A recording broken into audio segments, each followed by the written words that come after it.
fresh out the box.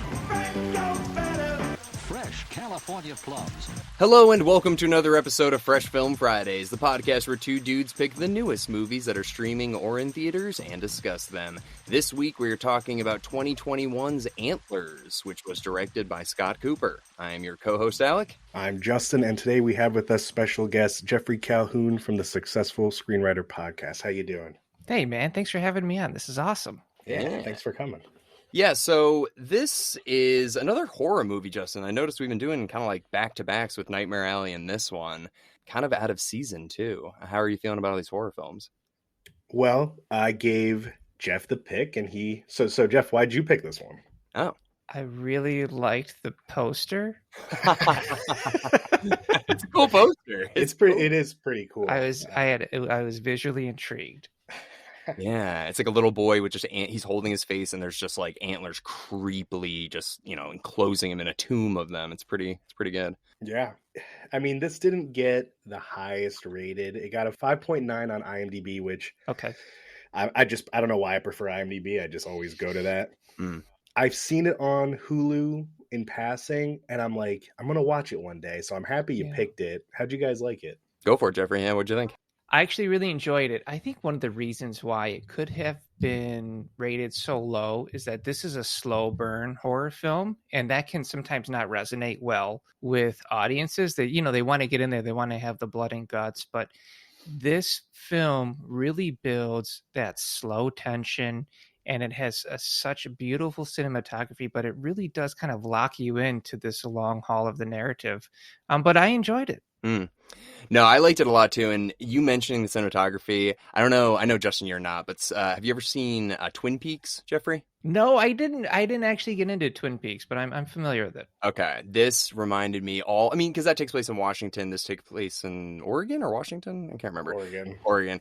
It's such beautiful cinematography. I love the trees with the fog rising, all those awesome lake shots. So yeah, cinematography was on point.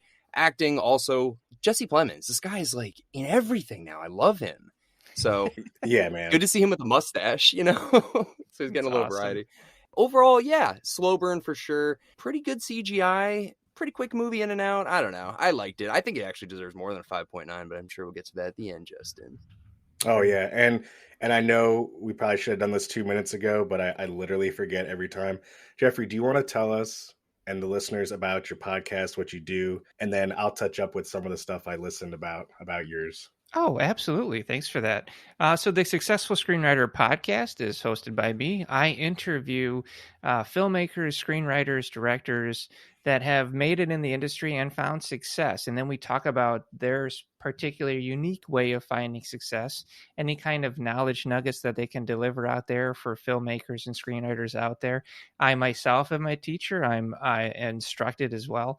I have a best-selling book, The Guide for Every Screenwriter. And I have on the Successful Screenwriter Podcast, I have a website that you can go on and have all kinds of courses and screenplays of Hollywood films you can read for free. So I have a lot of cool stuff available. And I really just try and be that bridge between anybody out there who's interested in it and those who have really made it, and try and create that bridge of knowledge for them. Awesome. Yeah, I know we were talking about it before we recorded, but I was reading one of your latest episodes that was transcribed, and I have to ask, how did you get an episode with Kevin Sorbo? What? That's awesome. That's awesome.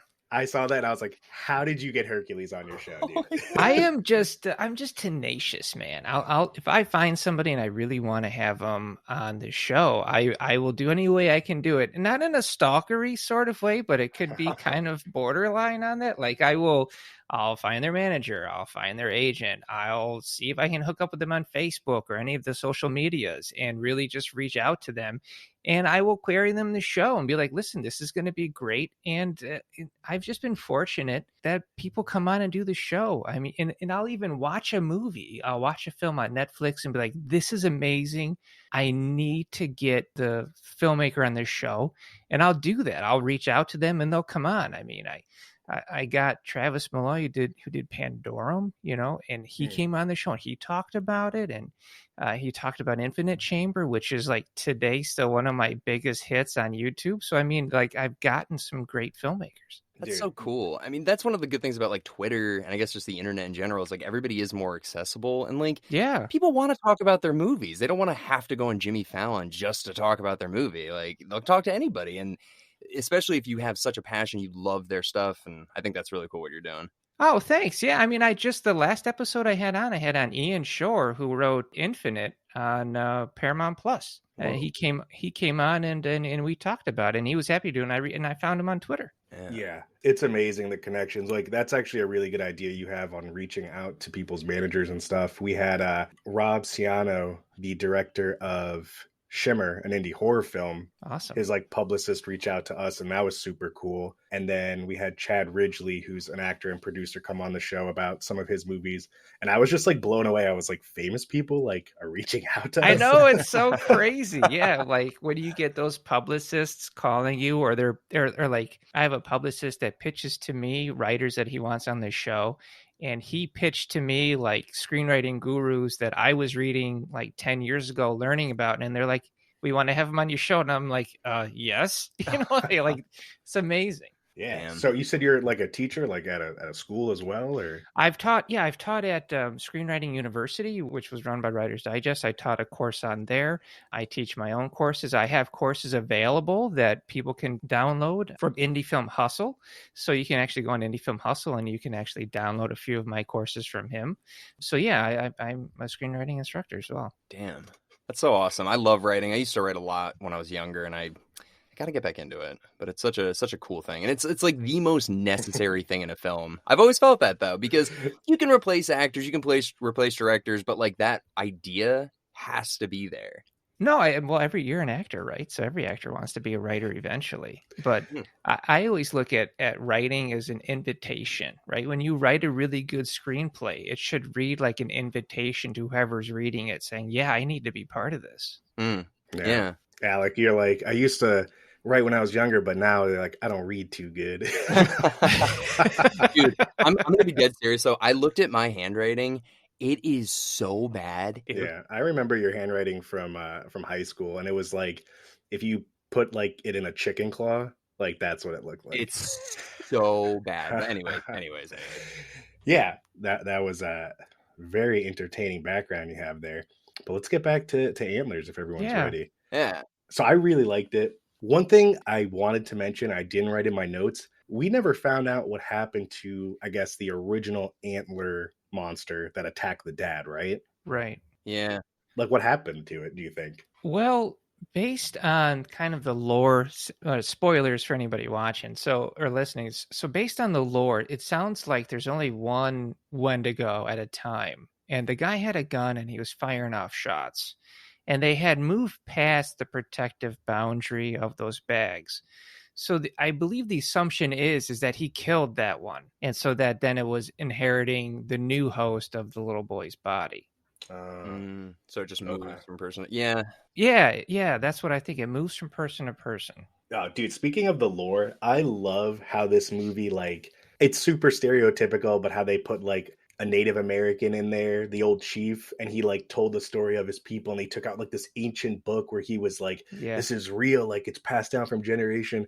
And I'm like, that's like a real cool thing to add in like a small town, remote Oregon village. It wouldn't have been, I don't know. I've seen so many movies where like, you know, there's like smoke and dust coming up from a fire and someone's telling a story like that.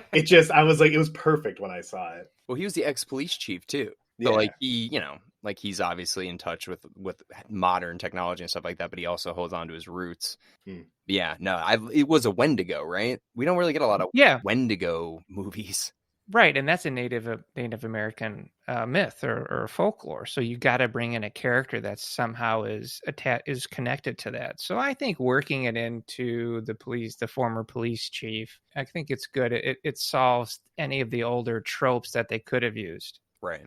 And then Carrie Russell, I guess, like, yeah, it starts off, she's a teacher who's returned back from her life, but we don't really know much about, like, why she's in that town again. Do we, or did I miss that? Well, she wanted to go back to live with her brother. Right. After, I think their dad passed, who was abusive. Right. He was abusive towards both of them. What I appreciate about this film is the use of subtext that they used. And they used it thematically. So one of the big themes of this story is about a craving or a desire, right?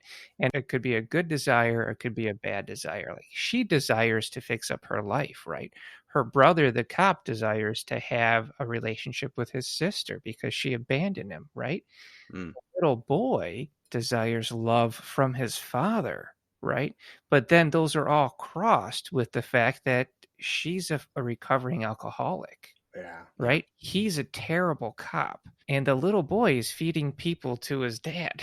So, and the dad craves and desires what? Human flesh. So all of that thematically works really well in this blender of a story that they've created. And I really appreciate that. Yeah, I guess I look at like Carrie Russell's character, and she's trying to piece her life together. Yeah, she is, struggling alcoholic, but it's like she almost takes her entire life and puts it into this little boy. She stops focusing on herself. She stops focusing on the relationship with her brother. And she's like, my life was so messed up as a kid. I see maybe myself in this boy. And now I'm going to forget about everything about myself. And now this little boy and his problem is now my problem. That's kind of what I saw. I think that's spot on, because a lot of parents will try and do that. They'll try and live vicariously through their children. And so that's kind of what she's doing. And then at the same time, putting her stuff on him, which is what you don't want to do. So she's almost repeating that pattern of abuse. Yeah. I think she also felt a little responsible as his teacher to like do something. It was very obvious that there were issues. Like he was always dirty. Yeah. And like he was extremely thin, and he looked like socially not where he should have been. Like he never hung out with other kids. He was very shy. So like in, I guess, a not super remote area in a horror movie, like probably this kid would have been like visited by social services and been like, hey, like, is everything okay at home? But obviously like there were only 2 cops in the whole town, and so. Yeah, and it was a methed out town. It sounds like they had a pretty big problem as it was in this small kind of dying town. So they kind of created a world in this story that could at least let this kid be on his own for a little while. I will say, and Alec, we have spoken about this in multiple episodes about horror films, where I say it's super corny how one of the main actors or whatever is approaching an area that in real life no one would ever go, like down the dark tunnel or like in a cave by themselves. And every single time you're like, well, it's a horror movie. This was one of the first movies I've ever seen where Carrie Russell went to the house and the door was open and she heard a noise. And I was like, dude, don't go in that house. And she turned around. She turned around. That's and I was awesome. like, this is genius.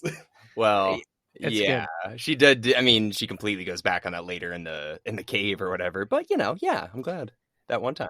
It is definitely a trope. It's a cliche of horror, but there's actually truth behind that. So it's something called curious fear.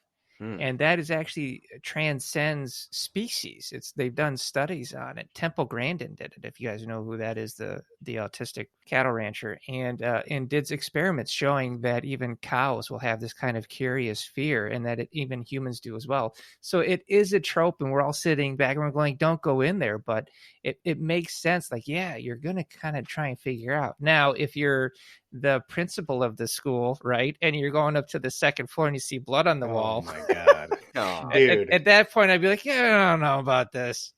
Listen, when the principal went, I was like, okay, this isn't happening twice. Like, she's definitely going in. Yeah. And she heard a noise, heard the door open. Me personally would have called the cops. I don't know why no one's calling the cops. Right. It would have been more believable if she took her phone out and it was like, no service. I'd be like, oh, well. Right. Okay. And then she goes in. And then even if you go in and you hear noises, if you see a door that has like 6 locks on it, I am not opening that. There's no amount of curiosity. Like, I'm not opening that door. Right. Yeah, that was crazy. I don't know. Yeah, I don't know what anybody's saying. Really quick, that's the woman from Uncle Buck. The whole time I was watching, I'm like, who's that lady? Who's that lady? Anyways, Uncle Buck. The thing that to me about this whole movie basically is like, it is a sad town. And I felt like watching it, I was like, wow, it's always overcast. You're right. They're always constantly talking about meth. Right. But I don't have kids. I know both of you guys do. It like broke my heart when they're just like, yeah, a lot of people homeschool their kids so that they don't smell like meth when they come to school. And I was like, oh my God, I can't even like wrap my head around that. Yeah. So it's a sad movie. It's scary. Just goddamn, this is a sad place.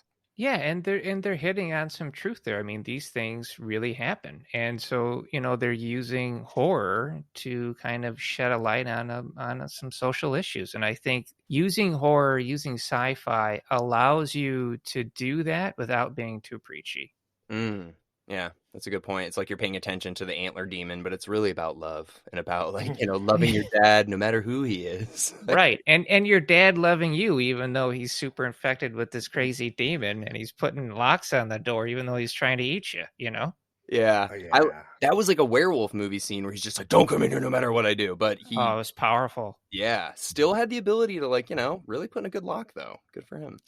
It's like the dad they had a weird connection in the movie with the brother, the dad, and the older brother, because at any point in time I was expecting the dad, like, why doesn't the dad just eat the kid and bust out? Right. But it's like he had just enough control to not kill him, and he also had some weird human understanding that, like, if I can fight the urge for a few minutes, he will keep bringing me food and we can just kind of keep doing this. And one of the weird things I thought is, why does the dad look like a zombie?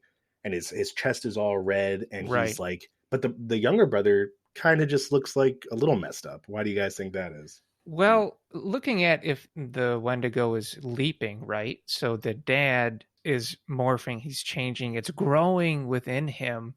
And then the younger brother, is an incubator for a future host. So he's infected, but he's not glowing from within yet because the Wendigo hasn't chosen him. And the Wendigo chooses him after the initial host is killed, right? So after in the end, she rips the heart out. Then what happens? The little brother starts screaming, shaking. His arms do that super crazy clicky thing, which I thought was visually so disturbing. And so then he would have started having that glowing heart until she went and ended him, which was, so heartbreaking. Yeah, you're right. That's a good point, because there could only be one, because the dad was eating like roadkill raccoon and the brother was still eating, like, I think he gave him candy at one point and he was like chewing on it. Yeah. And then he started throwing up from it. Yeah. Yeah. And then it jumps to its final host at the end of the film, Jesse Plemmons. Dude, I knew it because obviously we all saw the antler go through him, and I was like, I wonder if it's like, now in his bloodstream. Exactly. Yeah, and from him, if we want to play this out, it would go to Carrie Russell because she got injured by the Wendigo, right? So if he died, then she would be the next one, and then the cycle would continue because that little boy loves her and doesn't want her to turn into it, right? So then he would start feeding her. It was just wild if you really think about it. I mean, it ended, and I was like, there are so many sequel potentials with this. Yeah, definitely. And I imagine so many things would happen in the last battle they had, where when she was trying to spear it through the chest, I thought the little kid was gonna stab her in the leg with a screwdriver. Oh yeah. They built that tension really well, dude. Because he kind of went off camera behind her, and I was like, "What's that little fuck doing?" I know that is exactly what I thought. I was like, "Is this motherfucker gonna stab her?" You watch it. Yeah, that's hilarious. Yeah. There was one trope which I wanted to see if you guys noticed, which I was kind of like, come on, and maybe you can explain it for me. But at the end, when they were going to kill the Wendigo and they've got Jesse Plemmons in the car or whatever, and then as they get to the thing, they're like, all right, ambulance, Jesse's really in trouble, we really need help now. So did that entire drive, they didn't have that conversation? They didn't do anything? Dude, the best part of that was her brother is bleeding out. Yeah. And she's like, all right, we're going to drive 40 miles to this meth place where I don't have any service and then call an ambulance. Yeah. Did they talk the entire drive? It's like, hey, listen, I'm probably going to die. Dad was a dick, right? It's like, Dad was a dick. I love you. They didn't have any of that conversation. It's just listen, that mustache, not for you. It's I should have told you a while ago. That's hilarious. Yeah, there definitely was the whole shed of death debate going on. How many more people are going out to this shed, guys? Come on. We all know what happens when you go to the shed, but they're like, I'm gonna go check the shed. Don't go check the shed. So no, I totally get it. You could tell too, another casual thing that they do in all horror movies is that guy, Jesse Plemmons, he was standing in the shed and the camera was perfectly like just in the background, and I was like, oh, he's gonna get speared through the chest. Like that's anytime you see a camera, dude, it's like it's 100%. Anytime you see a camera slightly behind them, spear in the chest. Or a car, if they like walk into the street and it like you can Or a always car. tell the way it's like framed. You're like, I think they're gonna hit by a bus. Like in a second. Exactly. But then when it happened, I still was like, holy shit. Of course, I jump. I get really into films. People like to watch movies with me because I'm pretty noisy and loud. Screaming and stuff. Yeah. So Jeffrey, where are you located?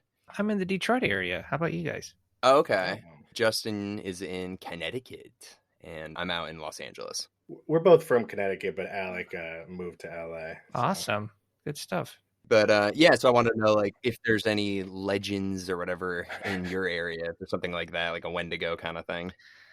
In Michigan? I don't know. We've got some pretty nasty winters. Closer up towards the old Canada border there. Yeah, no, we have like local ghost stories and stuff, haunted churches and where people have died and things like that. I think there's something up on the freeway where people say they see stuff, but I've never really kind of paid too much attention to any of that jazz. Okay. Well, I grew up in Jersey, and obviously when you're younger, you're out playing with your friends and stuff, and we would like always be walking through the forest, and like I'm sure you've all heard of the New Jersey Devil. Yeah. Right. Yeah. Dude, so we would be talking about it, and I'm like, that can't be real, as I'm like 9, and I'm like, holy shit, we're gonna die. Just out in the forest. Well, dude, there's like the Chupacabra, the Wendigo, Sasquatch. There's all of these like local legends and stuff like that. So I don't know. Connecticut, we had like the Conjuring. Connecticut was just like hauntings and exorcists and stuff. Yeah. Oh, and like, dude, Connecticut has a lot of random, like someone went into a house and just murdered the whole family type of scenarios. Yeah. We didn't really have much like that. Like growing up as a kid, when I grew up, Hell Night was a real thing back then. So we had a lot of fires back in the day, but it wasn't anything supernatural. But like the night before Halloween, everybody was freaked out when I was a kid, and firefighters were always out.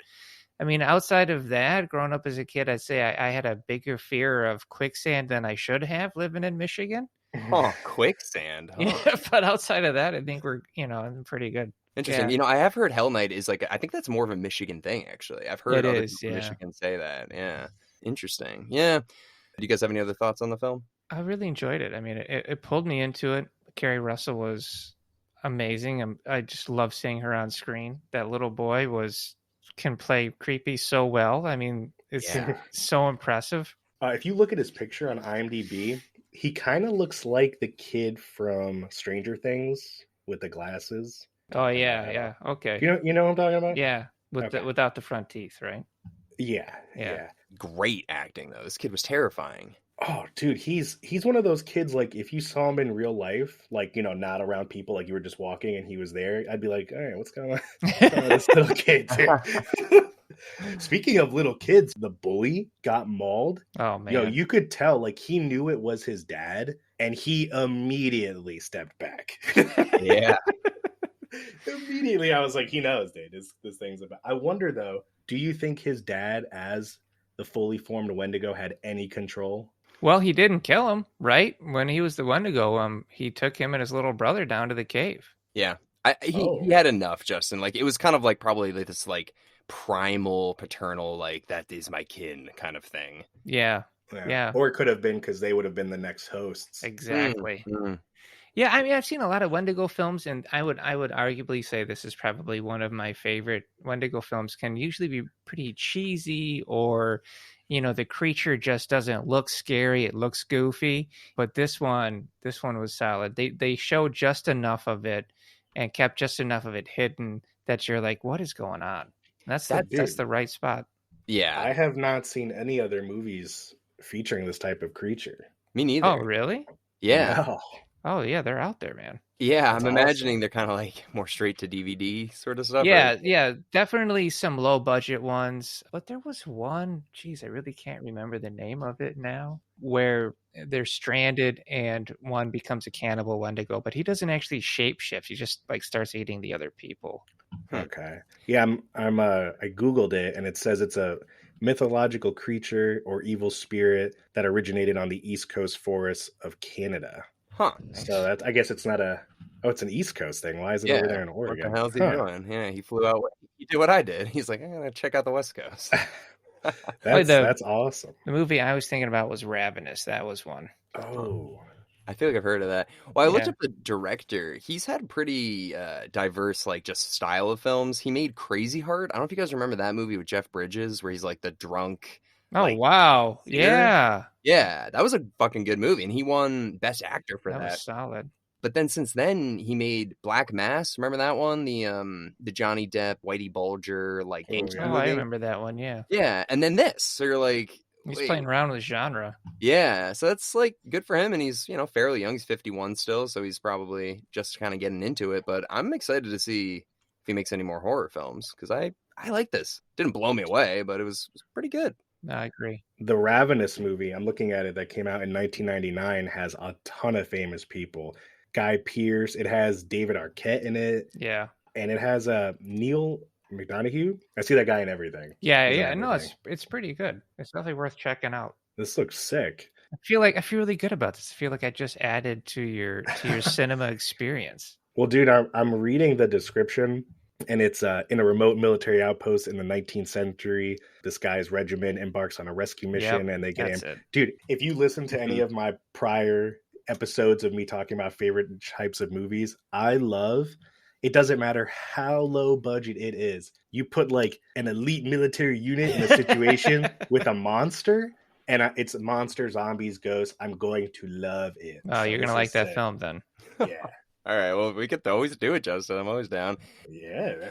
Jeffrey, what's like kind of I know this isn't our Wheel of Horror podcast, but like, do you have a favorite type of horror film? Are you drawn more towards the monster ones? I like any kind of a horror film that really draws me in and has a human aspect to it that really kind of makes you thinking about. I mean, I think of like, This Is Us was really good. That pulled you into it. So anything that has a human element to it that I can identify with, and then you bring in the suspense and the terror.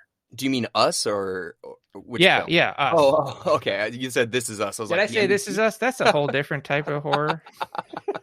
I've actually never seen Us. Oh, well, it's on the Wheel of Horror, Justin. I mean, it's freaking good. Like, is it actually good though? You just saying that? No, I liked it. Yeah, it's fantastic. Okay. Yeah, he just released his new trailer for his new film, Nope. Oh, really? Yeah. Okay. I mean, Get Out was amazing. I wouldn't say Us was as good as Get Out, but Us is still definitely. I mean, there's some good scares in there, and there's some nice twists. Yeah. Interesting movie concepts from Jordan Peele, who's into like goofy comedy. Oh my god, dude, he's a genius. I mean, you go brilliant. From Mad TV to Key and Peele, and then now he's directing and writing some of the biggest horror films of the last 10 years. I mean, dude, that's impressive. Yeah. So what we always like to do at the end of the episode is give our own personal rating out of 10. Jeffrey, do you want to go first? Yeah, I would. I'm definitely not a 5.9. I would put this in the high 7s, if not an 8. Awesome. Okay, that's pretty high. Alec? Yeah, way better than 5.9. Come on. I'm gonna go 7.3, just a little over 7. Okay. Yeah, I don't know. I feel like these kind of like lower marketed horror movies, I'm not even sure if this came out in theaters. They always kind of get like a below the 6-ish rating that just get like slapped onto it. Right. I'd give it a 7.5. I liked it. It's free on Hulu and I think HBO, so I would definitely recommend it. I feel like we're playing the prices right. Can I go with $1? I'm going to go with $1. Yeah, it's definitely good. I'm happy you recommended it because I've seen people post on Twitter and I'm like, damn, I want to see this. But I try to refrain from any 2021 movies because we do it for the show. So gotcha. That makes a lot of sense. Did you guys see The Deep House yet? No, I haven't even heard of it. Oh man, I watched it last night. It got me. I was like, holy cow. Yeah, you should check out The Deep House. That might be worth a show for you. Oh, 2021 as well. It's a horror film? Oh yeah, it looks scary. Yeah. It'll get you. It's really because it's all filmed underwater. Oh, dude, so it has this insane claustrophobia effect to it when you're watching it. My wife was starting to get upset. I'd have to like pause the film every now and again. She's like scary stuff. So yeah, it gets you there. Yeah, this is a 2021 film, and it's a young modern couple who go to France to explore an underwater house and share their findings on social media, undergo a serious change of plans when they enter a strange house at the bottom of a lake. Yeah, no, dude. Why are you going into houses? Underwater houses, man. This is exactly what I'm talking about. It's never been done before. That's why it's so cool. Like, it can never be done again because it's so far out there, but it was never done before. And I think that's definitely worth a watch for you guys if you ever want to think about it. Is it in English or? Yeah. It's in English. Okay. Why does that matter? They do speak a little French here and there, but yeah. Well, I didn't know if it was a French movie that has English subtitles. Are you telling me you're against subs right now? No, but I mean, I want to know what I'm getting into. Yeah, there are no subtitles. Okay. Justin, I love it that this is like a perfect example. It's like, just don't go in the house. It's like, well, just don't go in the water and then go into the house that's underwater. Like, don't go into the car that takes you to the water that takes you to the house. Man. Just don't listen. If you just don't ever leave your house, you won't get in these situations. Unless the house is haunted. But one last time, Geoffrey, do you want to tell people where they can find all your stuff? Website? Absolutely. Yeah, you can find me at the Successful Screenwriter Podcast. It's available on wherever podcasts can be heard. I break down films and shows with a film analysis, and I also, like we said, interview successful screenwriters and filmmakers. So if you're ever interested in that, I have a book called The Guide for Every Screenwriter. Right now it's listed #1 as one of the best-selling screenwriting books of all time.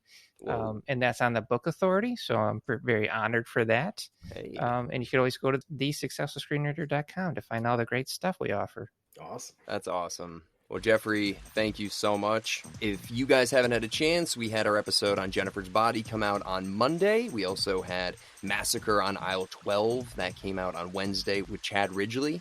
And we'll see you guys all next week with another movie. See you.